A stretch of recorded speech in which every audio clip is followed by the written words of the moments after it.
Without me, she'd be homeless. My father's voice echoed through the courtroom so loudly that even the court reporter stopped typing for half a second. A few people chuckled. I didn't look up. I just kept my hands folded in my lap and stared at the worn wooden railing in front of me while the old ceiling fan turned lazily overhead. Savannah Summers had a way of making every room feel sticky, even a county courthouse. Then Judge Whitmore looked directly at me. Not at my lawyer, not at my father, at me. And in a voice so calm it almost frightened me, he asked, "So they really don't know?"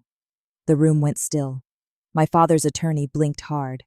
"Your Honor, know what?" Judge Whitmore leaned back slowly in his chair. "Actually, she is." He stopped himself. And that was the exact moment my father's face lost all its color. But none of that happened first. No. The truth is, my life had already fallen apart long before that courtroom. And the saddest part? My own family never noticed. Welcome back to Ashes of Inheritance, the channel where quiet people keep the receipts and family learns that boundaries have a price. If stories about dignity, documents, and consequences are your thing, drop a comment and subscribe. My name is Margaret Hayes. I'm 61 years old, divorced, retired, and until recently, the entire town of Savannah believed I was a washed-up old woman living off her father's generosity. Truthfully, I let them believe it. By the time the lawsuit started, I'd been living quietly at the Hayes estate for almost 7 years. The house sat just outside Savannah near Cecil of Hope, tucked behind giant oak trees draped in Spanish moss. It was old Southern money kind of property. Wide porches, tall windows, cracked brick paths, the sort of place people admired while driving past slowly. My father loved telling people it had been in the family for generations. That wasn't exactly true. But again, I let people believe what they wanted. Most mornings I woke before sunrise, made black coffee, and sat on the back porch listening to cicadas while the river breeze drifted through the trees. I liked the quiet. After the kind of life I'd lived, quiet became precious. 3 days a week, I volunteered at the VA clinic downtown. Most people there knew me simply as Maggie. That was enough. I helped older veterans fill out paperwork, drove a few of them to appointments, and sometimes just sat beside lonely men who needed someone willing to listen to stories nobody else had patience for anymore. Old soldiers recognized certain things in each other: discipline, silence, the habit of sitting where you can see every exit. I noticed them noticing me, but nobody asked questions. That generation understood boundaries. My father, Walter Hayes, understood none. At 82, he still carried himself like he owned every room he walked into. He'd once run a successful construction company back in the 70s and 80s when Savannah was growing fast. Back then, people respected him or maybe feared him. Sometimes those two things look similar when you're young. My mother passed away 12 years ago, and after that, whatever softness existed in my father disappeared with her. He became harder, sharper, meaner in quiet little ways, especially toward me. My younger brother Daniel could do no wrong. Didn't matter that he was 58 years old and buried in debt from failed real estate deals. My father still introduced him proudly at church breakfasts like he was some rising young businessman. Me? I was, Margaret said with disappointment attached to every syllable. She never recovered after the divorce he'd whispered to neighbors. Or she lives here because family takes care of family. The truth sat right in front of him every day, and he never saw it. The Sunday dinner that started everything happened in late August. Savannah heat wrapped around the house like wet wool that evening. Daniel arrived wearing loafers without socks and talking loudly into his phone about some condo development that probably didn't exist. His wife, Crystal, carried a store-bought peach pie and acted exhausted before she even sat down. I made pot roast. Nobody thanked me. That wasn't unusual. Halfway through dinner, my father dabbed his mouth with a napkin and casually announced, "I've decided to sell the property." I looked up slowly. Daniel froze mid-bite. "The taxes are getting ridiculous," my father continued. "And frankly, this place is too much house now." He glanced directly at me. "So, you'll need to make arrangements, Margaret." Crystal avoided eye contact. Daniel suddenly became fascinated with his iced tea. I set my fork down carefully. You can't sell it. The room went silent. My father laughed once. Excuse me. You can't sell the estate. His eyes narrowed immediately. I'd seen that look my entire life.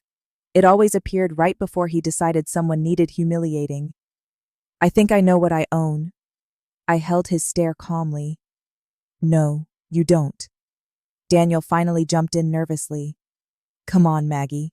Don't start this tonight. But my father was already angry now. You've lived under my roof for 7 years, he snapped. Without me, you'd be living in some government apartment. I almost smiled at that. Government apartment. If only he knew. Instead, I stood quietly and gathered plates from the table. You should talk to a lawyer before trying to sell it, I said softly. That only made him angrier. The next week, he did exactly that. Within 10 days, I was officially served with eviction papers. Daniel called afterward, pretending to sound sympathetic. You know how Dad gets, he sighed over the phone. Just apologize and this all goes away. For what? A long silence. Then you always have to make things difficult. I nearly laughed.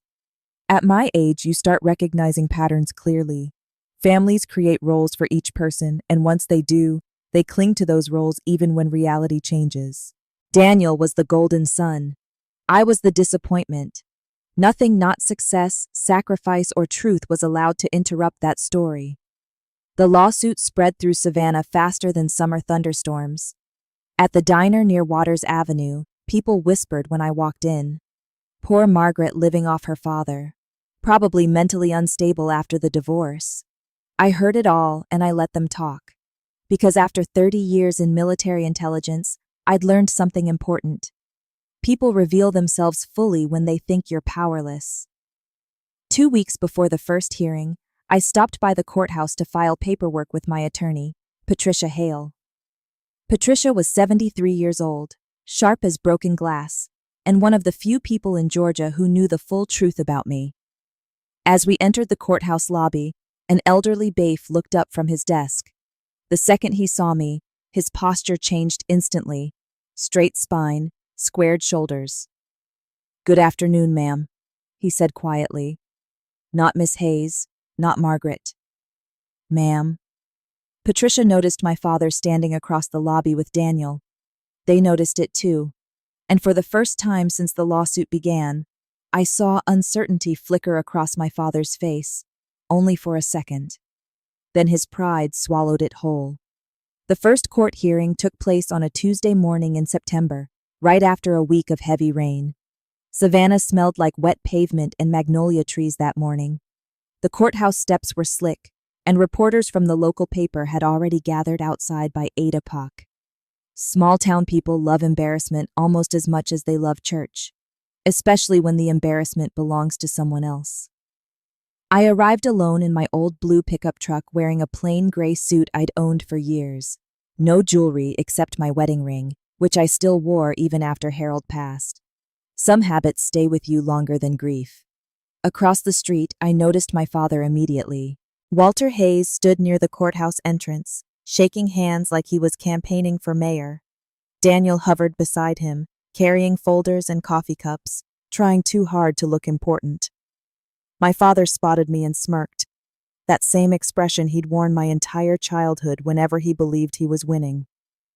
Morning, Margaret, he called loudly enough for nearby reporters to hear. Hope you brought a place to stay after this. A few people laughed nervously. I kept walking.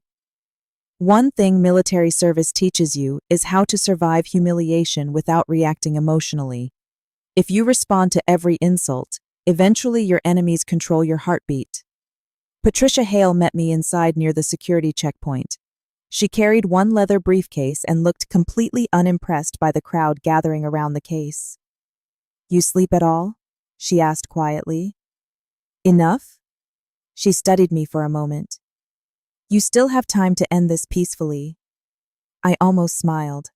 I tried peace for 40 years. That shut the conversation down. Courtroom 3 sat on the second floor overlooking Reynolds Square. Old wood benches, faded carpet, air conditioning that barely worked. The room smelled like dust, coffee, and old paper. The kind of room where lives quietly come apart every day. As people filled the gallery seats, I noticed several older veterans scattered throughout the room. Mr. Delaney from the VA clinic, Frank Morrison, retired Marine Corps, even Benson, who usually couldn't leave his house because of breathing problems. None of them looked directly at me, but they came. That mattered. My father's attorney was a man named Richard Coleman, mid-60s, expensive haircut, gold cufflinks, the sort of lawyer who smiled too often because he enjoyed humiliating people professionally. He approached our table before proceedings began. "Mrs. Hayes," he said pleasantly, "my client is still willing to avoid further embarrassment if you vacate voluntarily." Patricia answered before I could. "My client isn't interested." Coleman sighed dramatically. "That's unfortunate." No. What was unfortunate was that men like him spent entire careers mistaking kindness for weakness. Judge Whitmore entered exactly at 9 sharp. Everyone rose. The moment he saw my nameplate at the defense table, something changed in his expression almost too quickly to notice. Not surprise exactly. Recognition. Then it vanished. The hearing began routinely enough. Property records, residency timelines, financial statements. Coleman performed for the room constantly. My client generously allowed his emotionally struggling daughter to remain in the residence following her divorce. Emotionally struggling. Interesting phrase. Despite her inability to financially support herself independently, I stared straight ahead. Years ago, during intelligence briefings overseas, I'd sat across from men who threatened lives casually while drinking coffee. Compared to that, Richard Coleman was just noise wearing a necktie. Still, I won't pretend it didn't hurt. There's something uniquely painful about sitting silently while strangers discuss your worth like a broken appliance, especially when your own father nods along. At one point, Coleman held up photographs of the estate. "This property has belonged to the Hayes family for decades," he announced confidently.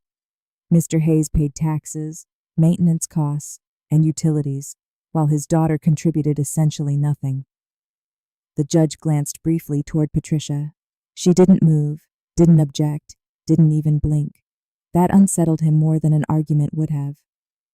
During recess, I stepped into the hallway near a window overlooking the square. Rain clouds hung low over Savannah, dark and heavy. A younger deputy approached quietly.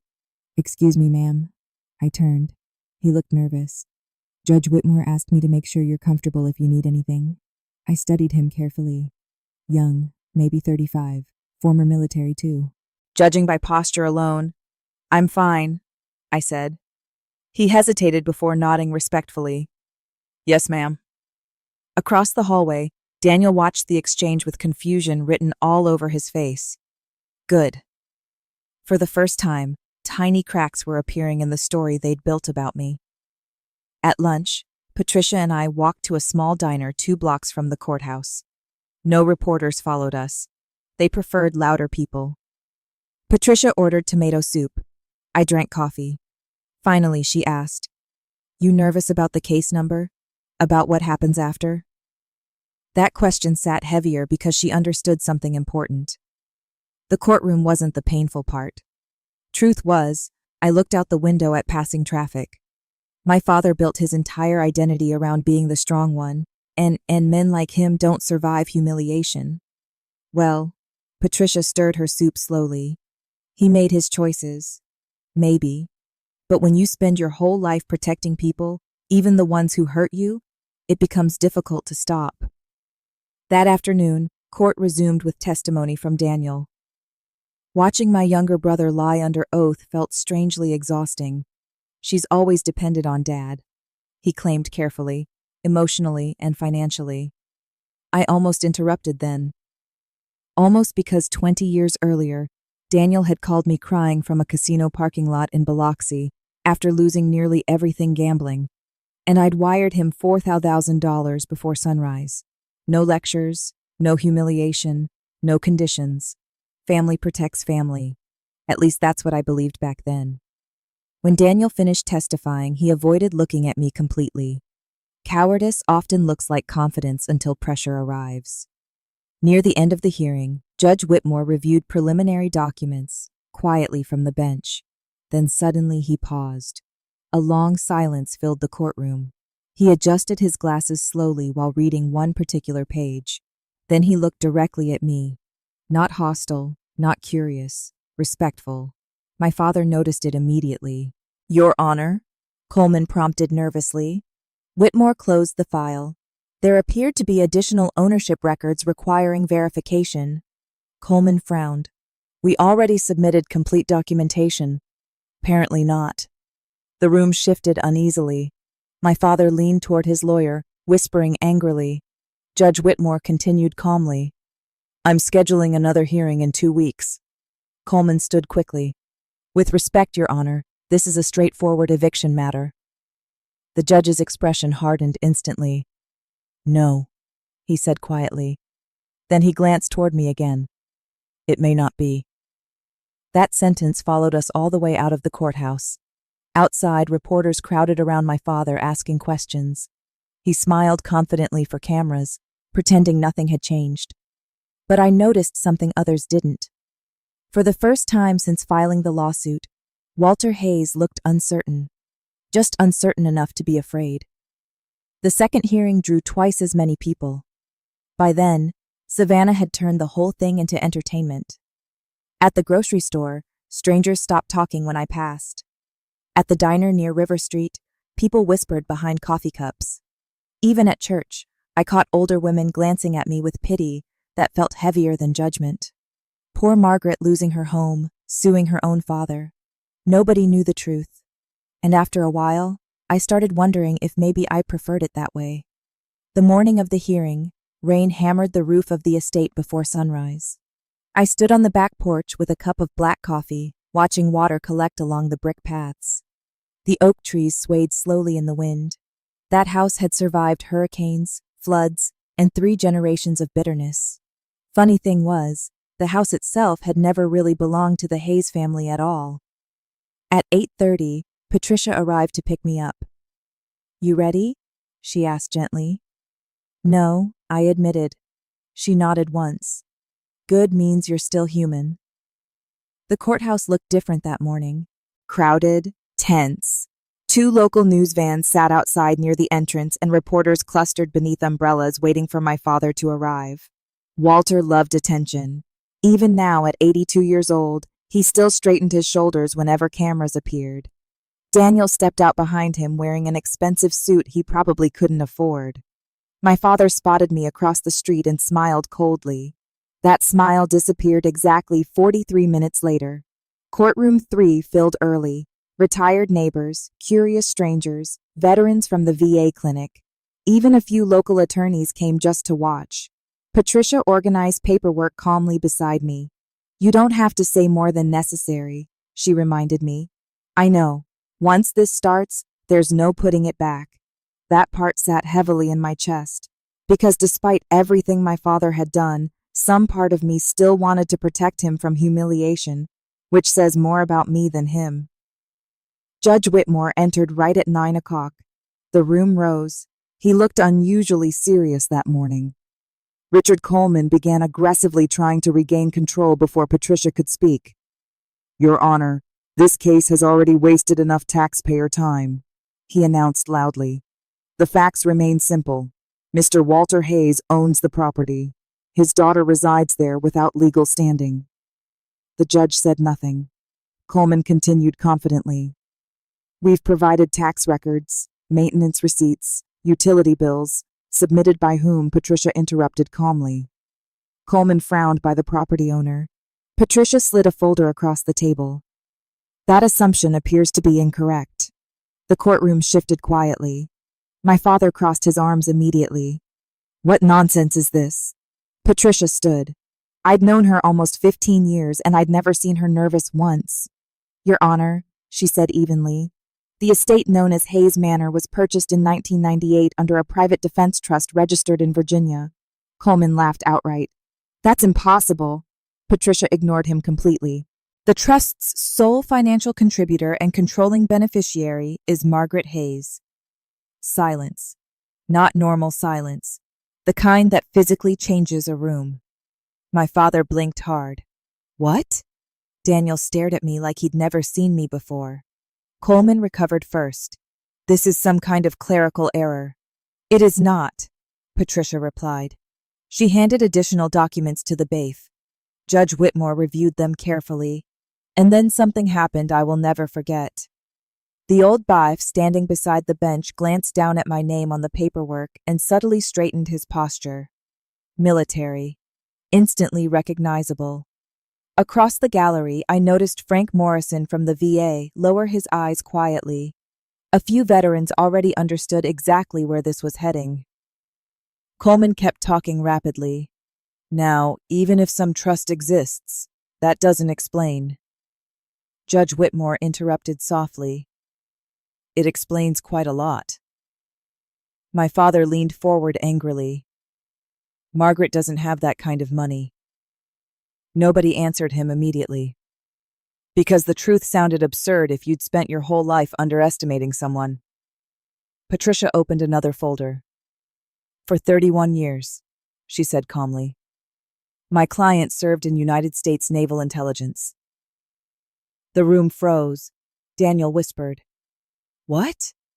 My father actually laughed once, a nervous, broken sound. That's ridiculous. Patricia continued anyway. Margaret Hayes retired with the rank of Rear Admiral. The silence afterward felt enormous. Not dramatic, not loud, just heavy.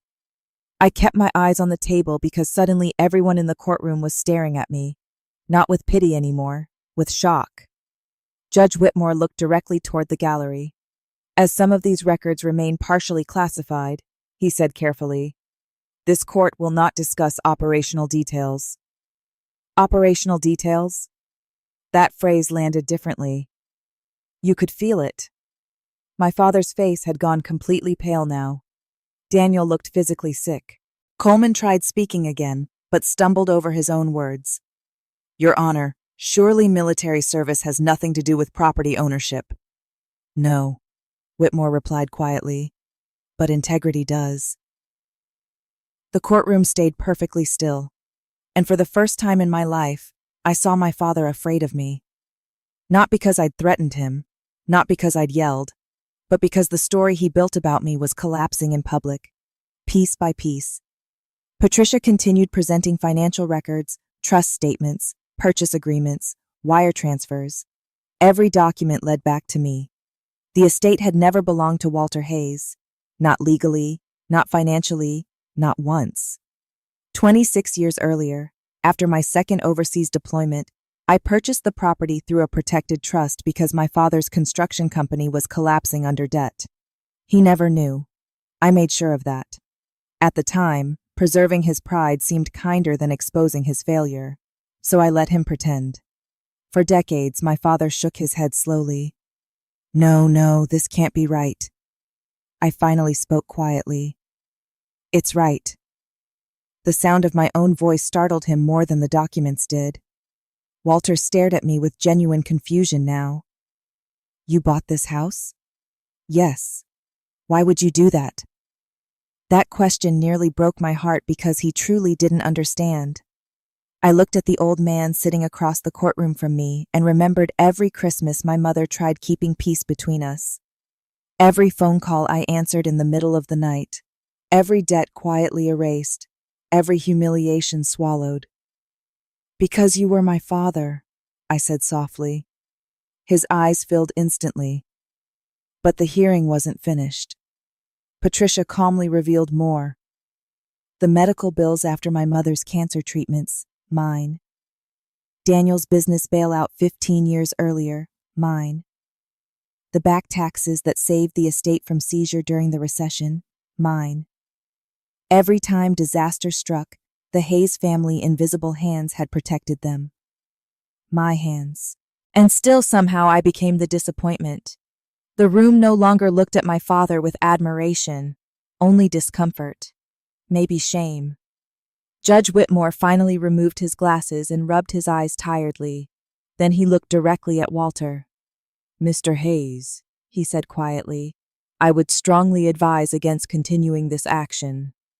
But my father barely heard him. He just kept staring at me like a man realizing too late that he never actually knew his own daughter. Nobody spoke to my father after the hearing ended. That was the first thing I noticed. Usually, Walter Hayes walked through Savannah like a man campaigning for office. People greeted him loudly. Men shook his hand. Women smiled politely. He fed off attention the way some people feed off whiskey. But after the courtroom revelation, the hallway outside courtroom 3 felt different. Quiet. People stepped aside as he passed. Not out of respect, out of discomfort. Daniel kept trying to speak to him while reporters crowded near the courthouse doors. "Dad, let's just go," he whispered urgently. But Walter stood frozen near the hallway window, staring at me while I gathered paperwork beside Patricia. I could practically hear his entire understanding of his life collapsing. Finally, he walked toward me slowly. For a second, I thought he might apologize. Instead, he asked, "How long?" I looked up. "How long? What? How long were you planning to humiliate me?" The question hit harder than I expected. Even now, after everything, he still believed he was the victim. "I wasn't," I said quietly. He laughed bitterly. "You let me stand in there looking like a fool." Patricia stepped between us immediately. "You filed the lawsuit, Walter." But he barely heard her. His eyes stayed locked on me. "All these years," he muttered. "You just sat there letting people think I took care of you." "Yes." "Why?" I opened my mouth once, closed it again. Because the truthful answer sounded pathetic. Because I loved you. Instead, I said it seemed easier. His expression twisted into something between anger and shame. Then reporters rushed toward us. "Admiral Hayes! Admiral Hayes!" I flinched slightly at the title. I hadn't heard it spoken publicly in years. Camera flashes lit the hallway. "Is it true you led naval intelligence operations in the Gulf? Did you receive the Distinguished Service Medal? Why did you hide your military career?" Walter stared at the reporters in total disbelief. You could see the exact moment he realized the humiliation wasn't temporary. The whole town was going to know. By evening, Savannah already did. I stopped for groceries on the drive home, and the cashier nearly dropped a carton of eggs when she recognized me. "Oh, my lord," she whispered. "You're that woman from court." That woman? Not poor Margaret anymore. An older man near the register slowly removed his veteran cap when he saw me. "Vietnam Navy, ma'am," he said softly. I nodded politely. "At ease, sailor." He laughed so hard he nearly cried. But not everyone reacted kindly. Daniel arrived at the estate around 7 that evening, already furious. I heard his Mercedes tearing up the gravel driveway before he even knocked. "You embarrassed Dad in front of the entire city." I stayed seated on the porch swing. "He embarrassed himself. That's not fair and you know it." I looked at my younger brother carefully. For the first time in decades, he seemed genuinely frightened. Not of me, of losing the life he depended on. "You lied to us for years," he snapped. "No," I answered calmly. I stayed quiet. "There's a difference." Daniel paced across the porch angrily. "You made Dad look weak." That sentence explained everything. Not cruel, not unfair. Weak. Because in my family, weakness was the unforgivable sin. I took a slow breath. "Did you ever once ask where your business bailout came from?" His face changed instantly. There it was, the memory. 15 years earlier. Biloxi. 3 o'clock in the morning. "You said it was an anonymous investor," he whispered. "It was. Oh my God, you were about to lose everything." He sat down heavily in the porch chair. For several minutes, neither of us spoke, while cycus buzzed loudly in the humid dark. Finally, Daniel asked the question I'd secretly waited years to hear. "Why didn't you tell us?" I looked out toward the oak trees. "Because once people know what you are," I said softly, "they stop seeing who you are." That wasn't entirely true. The deeper truth was uglier. I was tired. After decades in military intelligence, after burying friends, after failed marriages and classified funerals and years spent carrying responsibilities, nobody could discuss openly. I didn't want to be Rear Admiral Margaret Hayes anymore. I just wanted to be someone's daughter. Unfortunately, my family only respected power they could see publicly.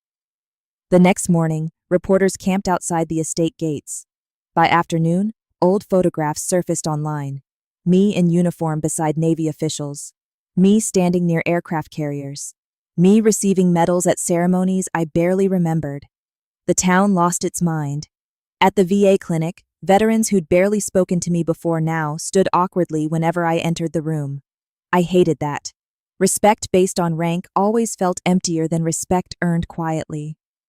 That afternoon, Patricia called. "You need to see this." She emailed me financial documents from Daniel's real estate company. I stared at the numbers silently. Massive debt, hidden loans, second mortgages. He was drowning again. A few hours later, Walter appeared at the estate unexpectedly alone. No reporters, no anger, just exhaustion.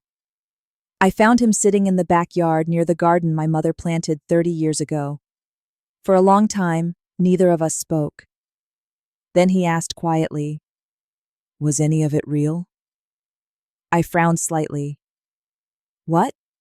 You needing us?" The sadness in his voice caught me off guard because suddenly he didn't sound like the powerful father from the courtroom anymore. Just an old man terrified his life had been built on illusion. "I did need you," I answered honestly. When all the time that seemed to hurt him more than anything else, Walter rubbed his hands together slowly. "I thought after your divorce, after you came back home." "I came back because I was tired," I interrupted gently, not broken. He stared down at the garden. "I don't understand why you'd protect us after everything." I almost told him the truth then, that soldiers get trained to protect people even when those people don't deserve it. But instead, I said, "Mom would have wanted me to." His eyes filled immediately. For the first time in my life, my father looked old. Not commanding, not intimidating, just old and deeply ashamed. But pride doesn't die quickly in men like Walter Hayes. Before leaving, he paused near the porch. "You could have ruined me years ago." "I know. Why didn't you?" "Because revenge sounds satisfying when you're hurt. Until you finally get the chance. Then all you see standing in front of you is family." "I never wanted revenge," I said quietly. "That courtroom wasn't revenge." "What was it?" I looked him directly in the eye. "The truth. The strangest thing about winning is how quiet it feels afterward. Television dramas make revenge look satisfying. Somebody gets exposed, the bad people suffer, and the hero walks away feeling powerful. Real life doesn't work that way." 3 weeks after the courtroom hearing, the town of Savannah still talked about little else. Everywhere I went, people stared. At the pharmacy, at church, at the marina downtown. Some smiled respectfully now. Others looked embarrassed, like they personally owed me an apology for believing the worst about me all those years. But none of it brought peace. If anything, the silence inside the estate felt heavier than before. One evening, I sat alone on the back porch, listening to rain tap softly against the roof while an old Navy coffee mug warmed my hands. The oak trees swayed slowly in the dark. And for the first time in years, I seriously considered leaving Savannah for good. Not because of the lawsuit, because I no longer recognized my own life.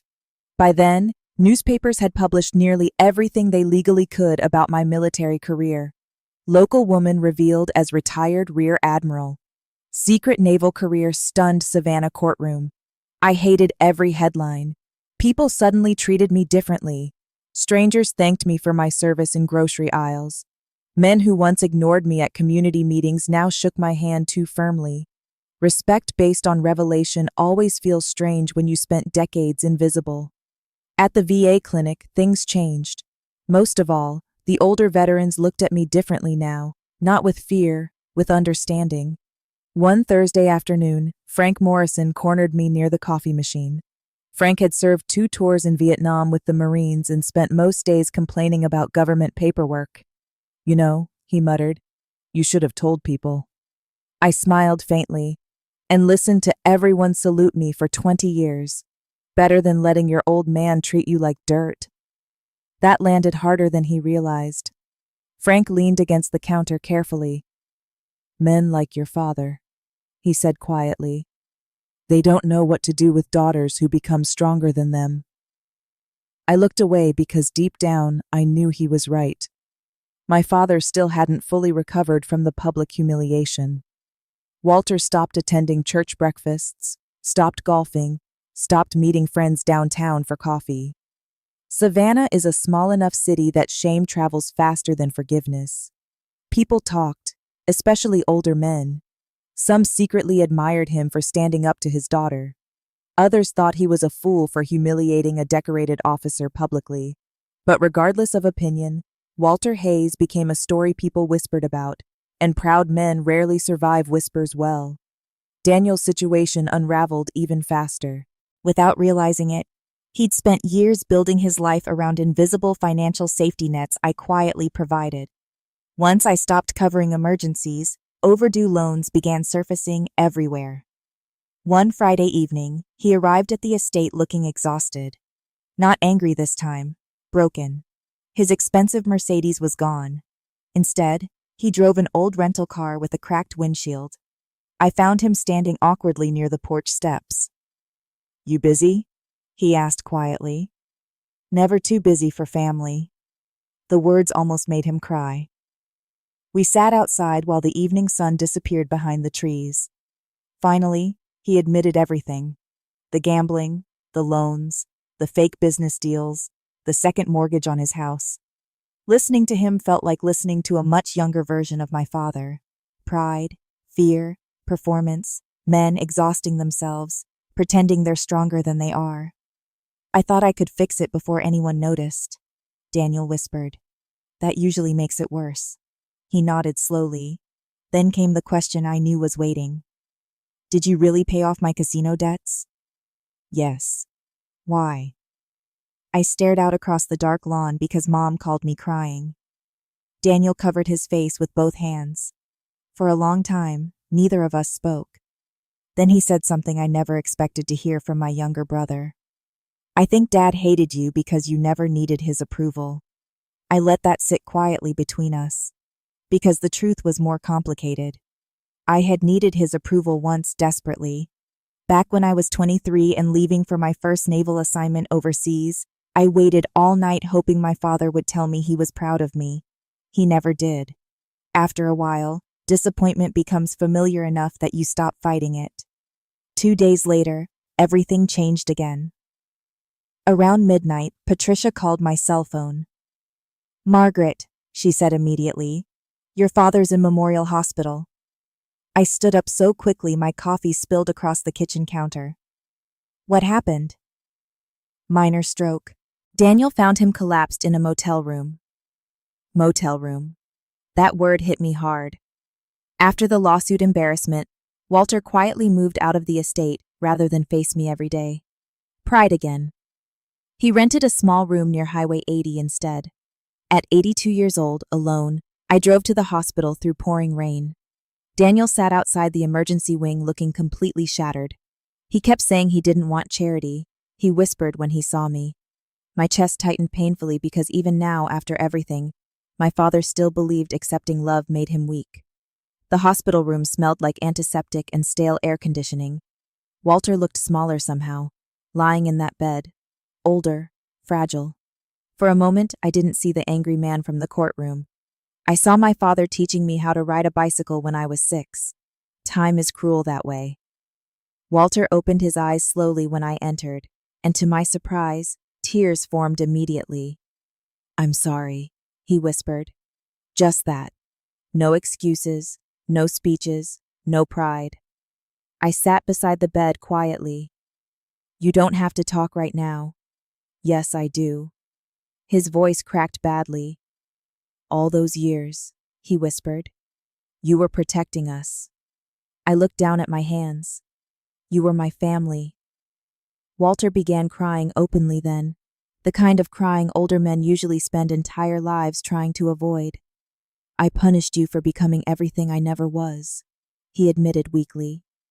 That sentence broke something inside me, not because it shocked me, because it confirmed what I'd always secretly known. He reached for my hand carefully. "I was proud of you," he whispered. "I just didn't know how to say it." At 61 years old, hearing those words still hurt like a child hearing them too late.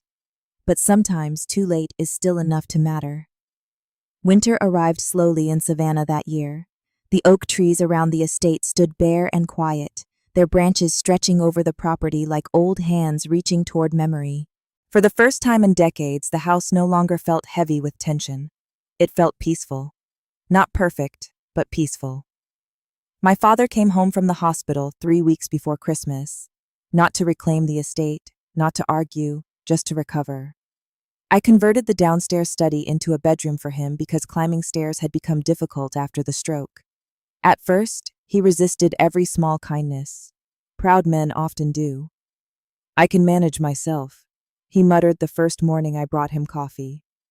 "I know," I answered calmly, "but you don't have to anymore." That usually silenced him. Recovery changed Walter more than age ever had. Before the stroke, he moved through life like a man constantly defending territory nobody was trying to steal. Afterward, something inside him softened. Maybe fear finally reached the part pride had protected for too long. Or maybe loneliness did. Some mornings I found him sitting quietly on the back porch, watching sunlight move through the trees. Just sitting, thinking. One cold January afternoon, he surprised me by asking to visit the VA clinic. "You sure?" I asked carefully. He nodded. "I owe some people an apology." I didn't ask which people. At the clinic, several older veterans recognized him immediately from the newspaper stories. The room turned awkwardly quiet for a moment. Then Frank Morrison rolled forward in his wheelchair and broke the tension himself. "Well," Frank grunted loudly, "look who finally decided to join civilized society." To my surprise, Walter laughed. A real laugh. Not sarcastic, not bitter, just human. That day mattered more than I expected because instead of defending himself, my father listened. He listened while old veterans described losing marriages after deployments. He listened while widows explained loneliness after retirement. He listened while men his age admitted how difficult it was to apologize after spending entire lifetimes pretending strength meant silence. For once in his life, Walter Hayes stopped talking long enough to learn something. Meanwhile, Daniel slowly rebuilt his own life from the ground up. He sold the oversized house, took a regular office job, started attending Gamblers Anonymous meetings twice a week. The first few months humbled him badly. One evening, he helped me repair broken fencing near the back pasture while the sun set over the marshlands. "I used to think success meant people envying you," he admitted quietly.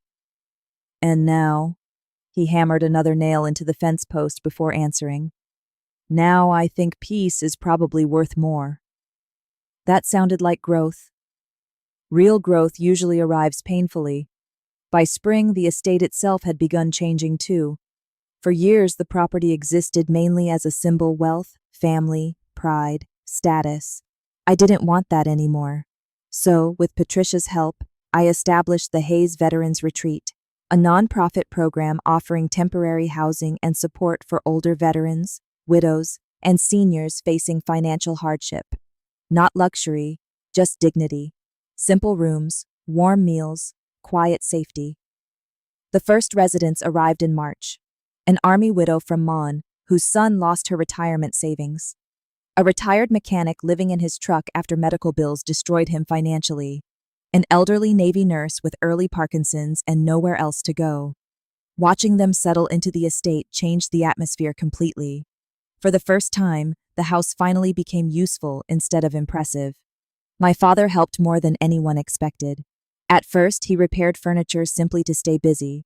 Then, he started organizing donations, fixing porch railings, and teaching younger volunteers carpentry skills. One afternoon, I caught him showing an old Marine how to plant tomatoes in my mother's garden. Both men argued the entire time. It was the happiest I'd seen him in years. The official opening ceremony happened on Veterans Day. Nothing fancy. A few folding chairs under the oak trees, coffee, homemade pies, neighbors, veterans, families. Judge Whitmore attended quietly without any public attention. Patricia came too, wearing her usual expression of permanent irritation. Even several reporters showed up. But this time, nobody came looking for scandal, only stories. Toward the end of the gathering, Daniel tapped his glass gently for attention. I think Dad wants to say something. Walter immediately looked irritated.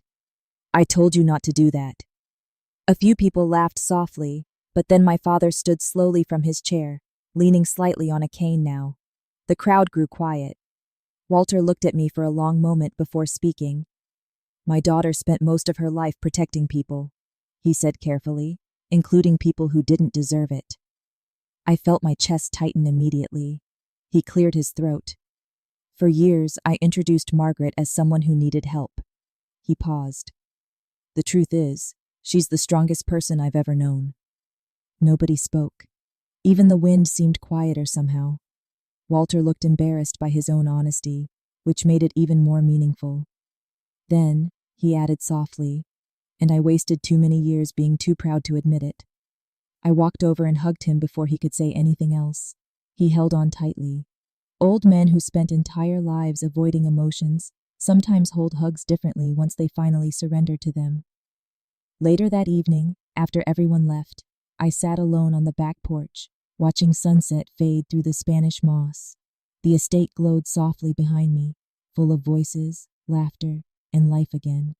For the first time in many years, the house no longer carried secrets, just people healing. I thought about revenge, then about how badly I once wanted my father to finally understand what he'd done to me. And strangely enough, when that moment finally came, it didn't feel like victory. Not really.